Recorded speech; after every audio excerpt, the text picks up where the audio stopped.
ओम शांति, ओम शांति, ओम शांति। आज 7 तारिक 10/2020 को बाबा को साकार मुरली छ। सार में छ, मीठे बच्चे आत्म अभिमानी होकर बैठो, अंदर घुटते रहो, मैं आत्मा हूँ। देही अभिमानी बनो, सच्चा चाट रखो तो समझदार बनते जाएंगे, बहुत फायदा होगा। बाबाले सारमा बताउनु कि आत्मा अभिमानी भएर हामी बस्छौं नि बाबुल छ कि भित्र ये हामीले रट्नु छ कि माँ आत्मा हो, माँ आत्मा हो। देही अभिमानी हामी बनेर सच्चा सच्चा हामी चाड राख्छौं भने बाबाले भन्दिन्छ तिमी समझदार बन्दै जान्छौ। त चाड राख्नमा नै बाबुन्छ तिम एकदम फाइदा छ कि जब हामी चाड राख्छौं भने बाबुन्छ तिम्रो उन्नति हुन्छ। हामी मसँग कस्तो कर्म भएको छ, म बाबालाई कति याद गरे, म आत्मा अभिमानी बनेको छु भने छैन, त्यो सबै कुरा थाहा हुन्छ चाड राख्नाले। त्यसले हामी सच्चा सच्चा चाड राखेर समझदार हामीले बन्नु छ। प्रश्नमा छ, बेहद के नाटक को समझने वाले बच्चे किस एक ला को अश्रुति समझते हैं?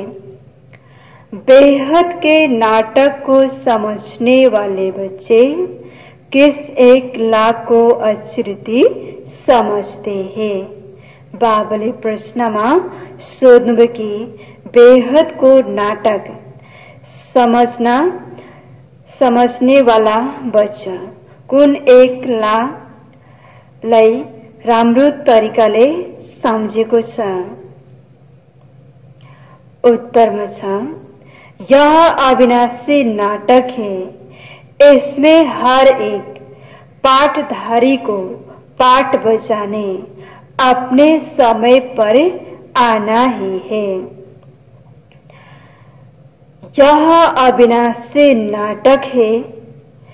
इसमें हर एक पाठधारी को पाठ बजाने अपने समय पर आना ही है। कोई कहे हम सदा शांति धाम में ही बैठ जाए तो यह ला नहीं है। कोई कहे हम सदा शांति धाम में ही बैठ जाए तो यह ला नहीं है। उसे तो पाठधारी ही नहीं कहेंगे, उससे तो पाठधारी ही नहीं कहेंगे। यह बेहद की बातें बेहद का बाप ही तुम्हें सुनाते हैं। बाबाले उत्तरमा बताउनु कि यो अविनाशी नाटक, यसमा हर एक पाठधारी पाठ बजाएको छ, आफ्नो समयमा नै आएर पाठ बजाउँछ। यो अविनाशी नाटकमा बाबाले भन्दिन्छ कि कोही पनि यो पाठबाट छुट्न सक्दैन। अगर कोही भन्छ म शान्ति धाममा नै गएर बस्छु, बाबाले भन्छ यो नियम छैन, ला छैन। अगर तो शान्ति धाममा गएर बस्छ भने बाबा छ उसको त कुनै पाठै हुँदैन, उसले पाठ बनिँदैन। त यो कुरा हामीलाई बेहद को बाबाले बताइराख्नु भएको छ। ओम शांति। अपने को आत्मा समझकर बैठो, देहा अभिमान छोड़कर बैठो। जब हामी यहाँ क्लासमा बाबाको मुरली सुन्नको लागि बस्छौं भने बाबाले भन्नुभयो कि आफूलाई आत्मा सम्झेर बस, यो देहको भानलाई छोड्दै जाऊ। बेहद का बाप बच्चों को समझा रहे हैं, समझाया उनको जाता है जो बेसमझ होते हैं। आत्मा समझती है कि बाप सच कहते हैं। हम आत्मा बेसमझ बन गई है। मैं आत्मा अविनाशी हूँ, शरीर विनाशी है। मैं आत्म अभिमानी छोड़ देहा अभिमान में फंस पड़ा हूँ, तो बेसमझ ठहरे ना। बाप कहते हैं सब बच्चे बेसमझ हो पड़े हैं। देहा अभिमान में आकर फिर तुम बाप द्वारा देही अभिमानी बनते हो तो बिल्कुल समझदार बन जाते हो। बाबले बंधु की देहा अभिमान में आएको हुनाले बाबानुसार सबै बच्चा बेसमझ बनेको छ। त बाबा आएर फेरि हामी आत्मालाई समझदार बनाइराख्नु भएको छ। जब हामी देही अभिमानी बन्छौ तब नै बाबाले भन्नुहुन्छ कि तिमी समझदार बन्छौ। कोई तो बन गए, कोई पुरुषार्थ करते रहते हैं। आधा कल्प लगा है बेसमझ बनने में। तब बाबा कोही त बनिसकेको छ, कोही अझै पुरुषार्थ गरेको छ। आधा कल्प लाग्यो हामीलाई बेसमझ बन्नको लागि।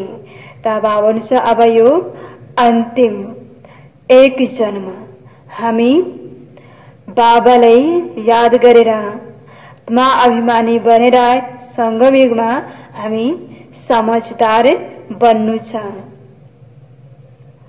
आधा कल्प लगा है बेसमझ बनने में। इस अंतिम जन्म में फिर समझदार बनना है। आधा कल्प से बेसमझ होते होते 100% बेसमझ बन जाते हैं। देहा अभिमान में आकर ड्रामा प्लान अनुसार तुम गिरते आए हो। अभी तुमको समझ मिली है, फिर भी पुरुषार्थ करना है, क्योंकि बच्चों में दैवी गुण भी चाहिए। बच्चे जानते हैं हम सर्वगुण संपन्न 16 कला संपूर्ण थे, फिर इस समय निर्गुण बन पड़े हैं। त बाबाद्वारा नै हामीलाई समझ मिलेको छ। त बाबाले भन्छ समझ मिलेको छ, उसको लागि त बाबा भन्छ पुरुषार्थ हामीलाई बहुत गर्न पर्छ। किनकि बाबाले भन्छ तिमी बच्चाहरूमा दैविक गुण पनि चाहिन्छ। त तिमी बच्चाहरू नै सर्वगुण सम्पन्न 16 कला सम्पूर्ण थियो। त अहिले यो समयमा कुनै पनि गुण छैन, निर्गुण हामी बनेका छौं। त बाबा आएर हामी आत्मामा गुण भर्दिनुहुन्छ। फिर इस समय निर्गुण बन पड़े हैं, कोई भी गुण नहीं रहा है। तुम बच्चों में भी नंबरवार पुरुषार्थ अनुसार इस खेल को समझते हैं। समझते समझते भी कितने वर्ष हो गए हैं, फिर भी जो नए हैं वह अच्छे समझदार बनते जाते हैं, औरों को भी बनाने का पुरुषार्थ करते हैं। कोई ने तो बिल्कुल ही नहीं समझा है, बेसमझ के बेसमझ ही है। बाप आए ही हैं समझदार बनाने। बच्चे समझते हैं माया के कारण हम बेसमझ बने हैं। हम पूज्य थे तो समझदार थे, फिर हम ही पुजारी बन बेसमझ बने हैं। आदि सनातन देवी देवता धर्म प्राय लोप हो गया है। इनका दुनिया में किसको पता नहीं है। यह लक्ष्मी नारायण कितने समझदार थे, राज्य करते थे। बाप कहते हैं तो तुम भी अपने लिए ऐसे समझो। यह बहुत बहुत समझने की बातें हैं, सिवाय बाप के कोई समझा न सके। अभी महसूस होता है। बाप ही ऊंचते ऊंच समझदार ते समझदार होगा ना। एक तो ज्ञान का सागर भी है, सर्व का सदगति दाता भी है, पतित पावन भी है। एक की ही महिमा है। इतना ऊंचते ऊंच बाप आकर के बच्चे बच्चे कहा, कैसे अश्रुति समझाते हैं। बाबा ज्ञान को सागर, सर्व को सदगति दाता हुनुहुन्छ, पतित पावन पनि हुनुहुन्छ। यो एक को महिमा जो यति ऊँचते ऊँच बाबा आएर हामी बच्चाहरूलाई कति राम्रो तरिकाले समझाइराख्नु भएको छ। बच्चे अब पावन बनना है, उसके लिए बाप एक ही दवाई देते हैं। कहते हैं योग से तुम भविष्य 21 जन्म निरोगी बन जाएंगे। तो बाबा पावन बन्नको लागि एउटै दवाई दिँदै हुनुहुन्छ।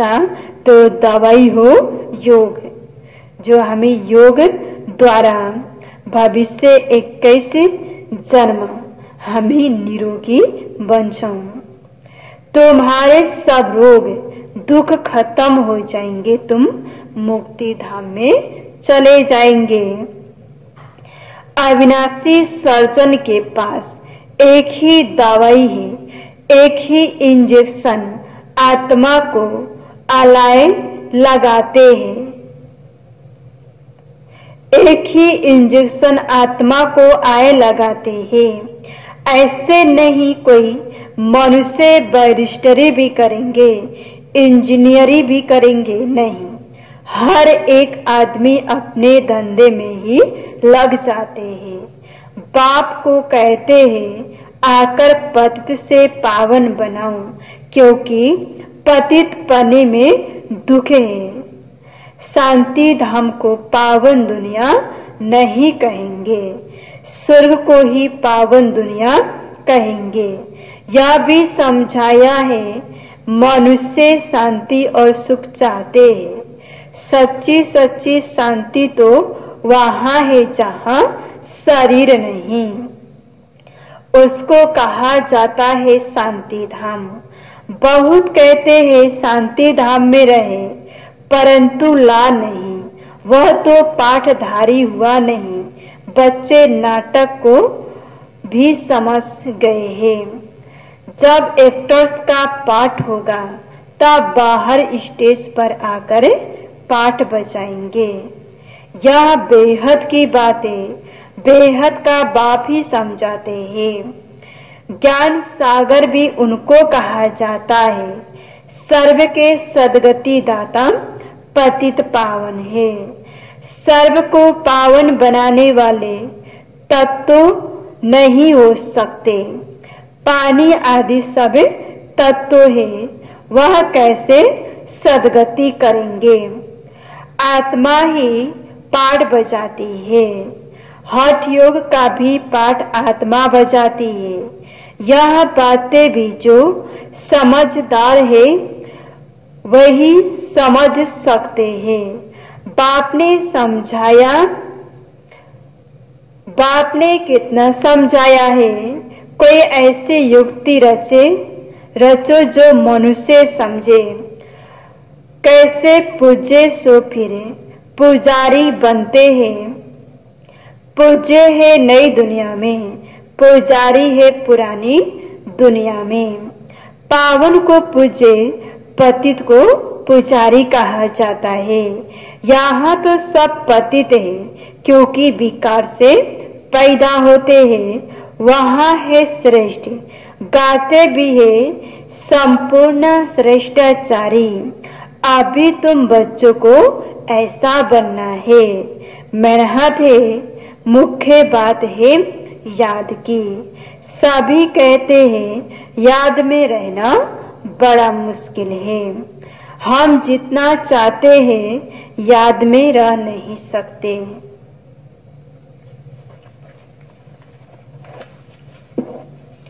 कोई सच्चाई से अगर चार्ट लिखे तो बहुत फायदा हो सकता है। बाप बच्चों को यह ज्ञान देते हैं कि मन मना भवा।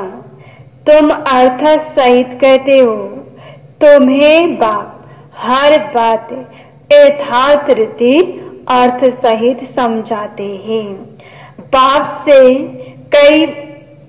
से बच्चे कई प्रकार के प्रश्न पूछते हैं। बाप करके दिल लेने लिए कुछ कह देते हैं, परंतु बाप कहते हैं मेरा काम ही है पतितों को पावन बनाना। मुझे तो बुलाते ही है इसलिए हो, मुझे तो बुलाते ही इसलिए हो। तुम जानते हो हम आत्मा शरीर सहित पावन थी, अभी वही आत्मा शरीर सहित पतित बनी है। 84 जन्मों का हिसाब है ना।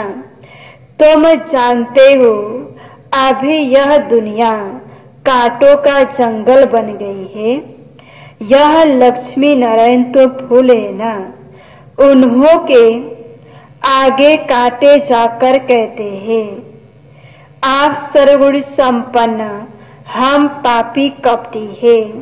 सबसे बड़ा कांटा है काम विकार। बाप कहते हैं इस पर जीत पहन, जगत जीत बनो। मनुष्य कहते हैं भगवान को कोई ना कोई रूप में आना है। भागीरथ पर विराजमान हो आना है। भगवान को आना ही है पुरानी दुनिया को नया बनाने। नई दुनिया को सतो प्रधान, पुरानी दुनिया को तमो प्रधान कहा जाता है। जबकि अभी पुरानी दुनिया है तो जरूर बाप को आना ही पड़े। बाप को ही रचयिता कहा जाता है। तुम बच्चों को कितना सहज समझाते हैं, कितनी खुशी होनी चाहिए। बाकी किसका कर्म भोग का हिसाब किताबें कुछ भी है, वह तो भोगना है। इसमें बाबा आशीर्वाद नहीं करते हैं। हमको बुलाते ही हो, बाबा आकर हमको बरसा दो। बाप से क्या बरसा पाने चाहते हो? मुक्ति जीवन मुक्ति का दाता एक ही ज्ञान सागर बाप है, इसलिए उनको ज्ञान दाता कहा जाता है। भगवान ने ज्ञान दिया था, परंतु कब दिया, किसने दिया, यह किसको पता नहीं है। सारा मुजरा इसमें है। किसको ज्ञान दिया यह भी किसको पता नहीं है। अभी यह ब्रह्मा बैठे हैं, इनको मालूम पड़ा है कि हम सो नारायण था, फिर 84 जन्म बोगे। यह है नंबर 1 में। बाप बतलाते हैं मेरी तो आंखें ही खुल गई। तुम भी कहेंगे हमारी तो आंखें ही खुल गई। तीसरा नेत्र तो खुलता है ना। तुम कहेंगे हमको बाप का सृष्टि चक्र का पूरा ज्ञान मिल गया है। मैं जो हूँ जैसा हूँ, मेरी आंखें खुल गई हैं। कितना वंडर है। हम आत्मा फर्स्ट है और फिर हम अपने को देहा समझ बैठे हैं। आत्मा कहती है हम एक शरीर छोड़ दूसरा लेता हूँ, फिर भी हम अपने को आत्मा भूल देहा अभिमानी बन जाते हैं। इसलिए अब तुमको पहले पहले यह समझ देता हूँ कि अपने को आत्मा समझ बैठो। अंदर में यह गोड़ते रहो कि मैं आत्मा हूँ। ना आत्मा समझने से बाप को भूल जाते हो, फील करते हो बरोबर हम घड़ी घड़ी देहा अभिमान में आ जाते हैं। मेहनत करनी है, यहाँ बैठे हो तो भी आत्म अभिमानी होकर बैठो। बाप कहते हैं, हम तुम बच्चों को रजाई देने आए हैं। आधा कल्प तुमने हमको याद किया है। कोई भी बात सामने आती है तो कहते हैं हाय राम, परंतु ईश्वर व राम कौन है यह किसको पता नहीं। तुमको सिद्ध करना है ज्ञान का सागर, पतित पावन सर्व का सद्गति दाता, त्रिमूर्ति परम पिता परमात्मा शिव है। ब्रह्मा विष्णु शंकर तीनों का जन्म इकट्ठा है। सिर्फ शिव जयंती नहीं है, परंतु त्रिमूर्ति शिव जयंती है। जरूर जब शिव की जयंती होगी तो ब्रह्मा की भी जयंती होगी। शिव की जयंती मनाते हैं, परंतु ब्रह्मा ने क्या किया? लौकिक पारलौकिक, और यह है अलौकिक बाप। यह है प्रजापिता ब्रह्मा। बाप कहते हैं नई दुनिया के लिए यह नया ज्ञान अभी तुमको मिलता है, फिर पराय लोप हो जाता है। जिसको बाप रचता और रचना का ज्ञान नहीं तो अज्ञानी ठहरे ना। अज्ञान नींद में सोए पड़े हैं। ज्ञान से है दिन, भक्ति से है रात। शिवरात्रि का अर्थ भी जानते हैं, इसलिए उनकी हॉलीडे भी उड़ा दी है। अभी तुम जानते हो बाप आते ही हैं सबकी ज्योत जगाने। तुम यह बत्तियां आदि जगाएंगे तो समझेंगे इनका कोई बड़ा दिन है। अब अर्थ सहित वो लोग थोड़े ही समझेंगे। तुम्हारे भाषण से पूरा समझ नहीं सकते। अभी सारे विश्व पर रावण का राज्य है। यहाँ तो मनुष्य कितने दुखी है। रिद्धि सिद्धि वाले भी बहुत तंग करते हैं।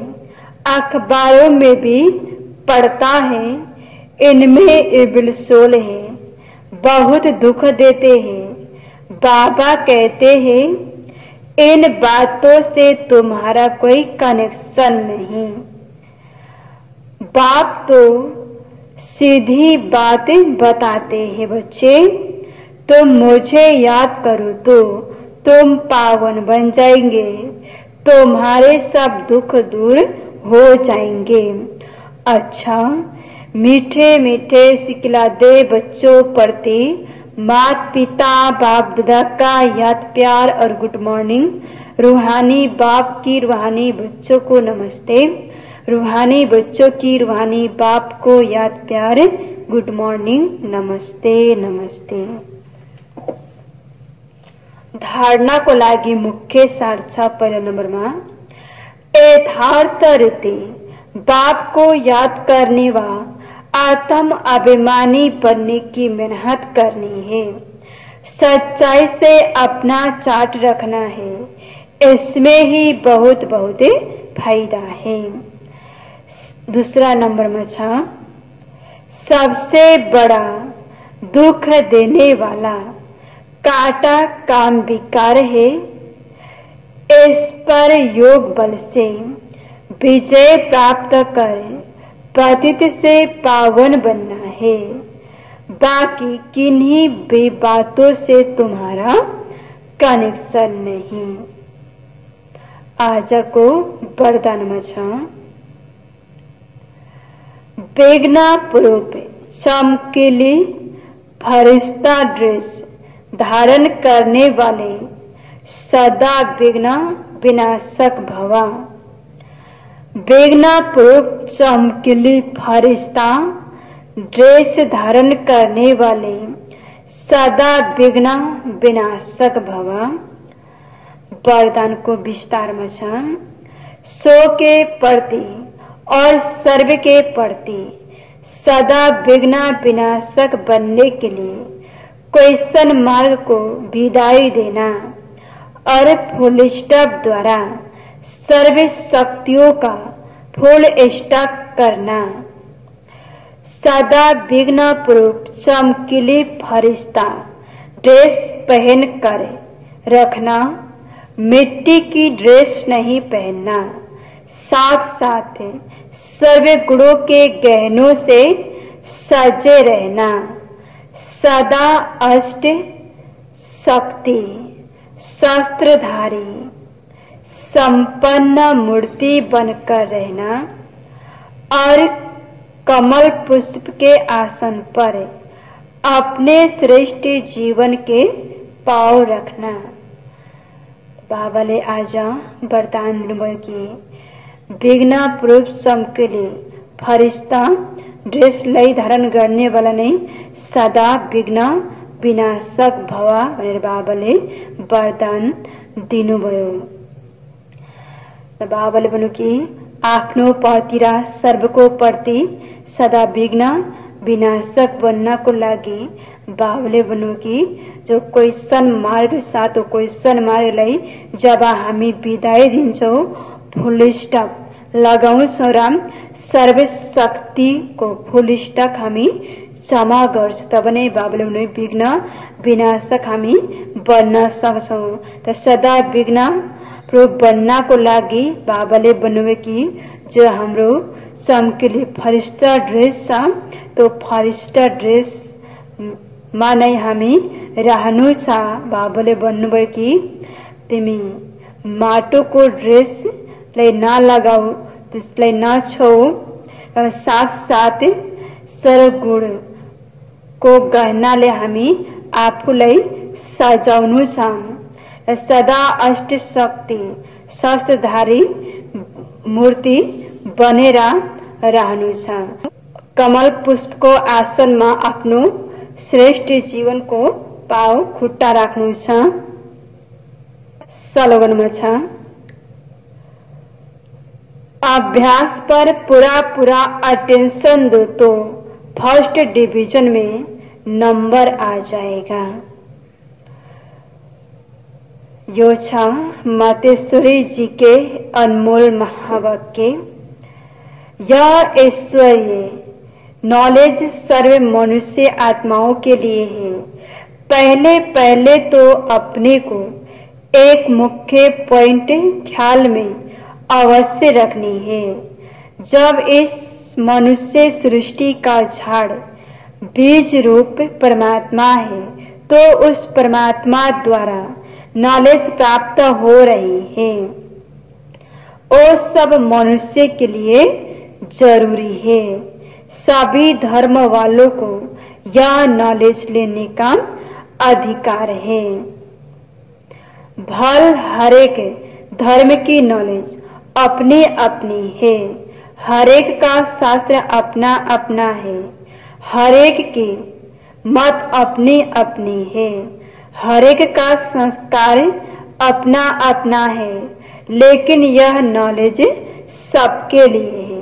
भल कोई इस ज्ञान को ना भी उठा सके, हमारे घराने में भी ना आवे, परंतु सबका पिता होने कारण उनसे योग लगाने से फिर भी पवित्र अवश्य बनेंगे।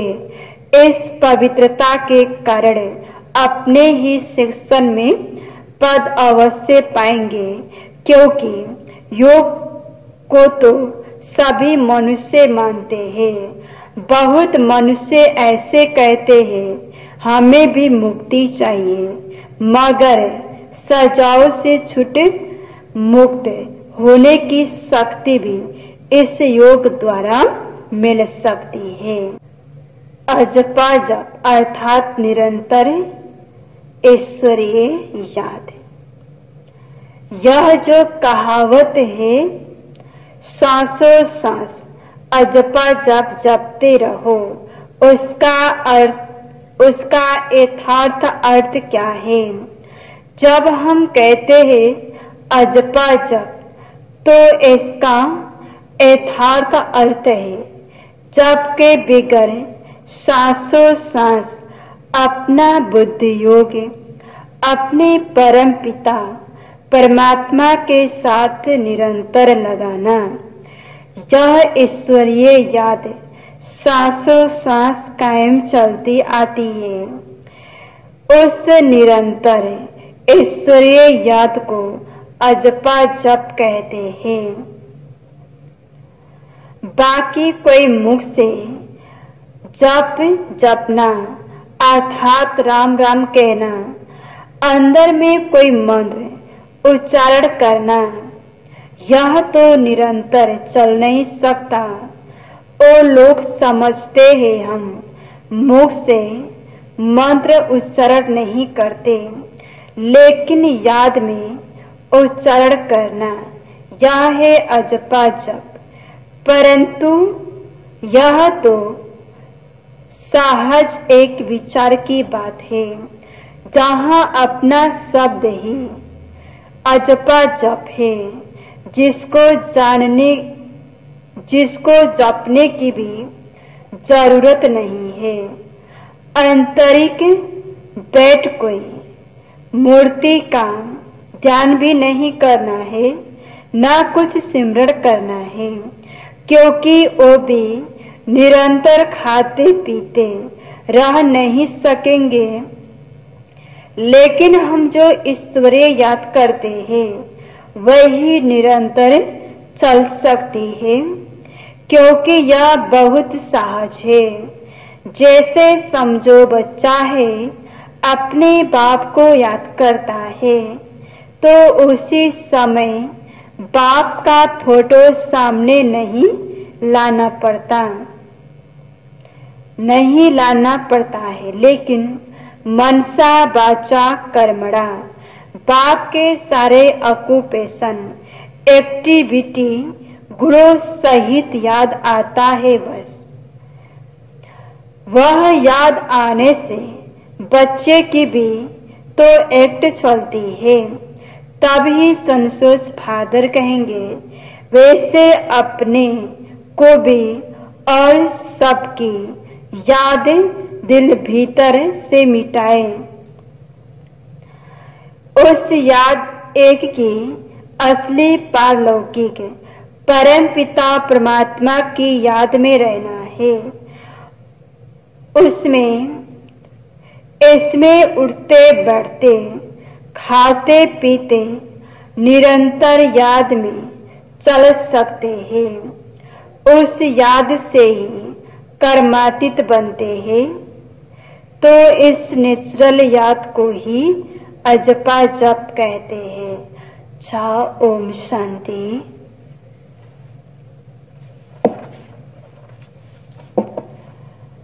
मुरली को सारमथियों मीठे बच्चे, आत्म अभिमानी होकर बैठो, अंदर घोटते रहो मैं आत्मा हूँ, देही अभिमानी बनो। सच्चा चाट रखो तो समझदार बनते जाएंगे, बहुत फायदा होगा। प्रश्न उत्तर मथियो। बेहद के नाटक को समझने वाले किस एक लाख को अच्छी रीति समझते हैं? उत्तर मथियो। यह अविनाशी नाटक है। इसमें हर एक पाठधारी को पाठ बजाने अपने समय पर आना ही है। कोई कहे हम सदा शांति धाम में ही बैठ जाए तो यह ला नहीं है, उसे तो पाठधारी ही नहीं कहेंगे। यह बेहद की बातें बेहद का बाप ही तुम्हें सुनाते हैं। ओम शांति।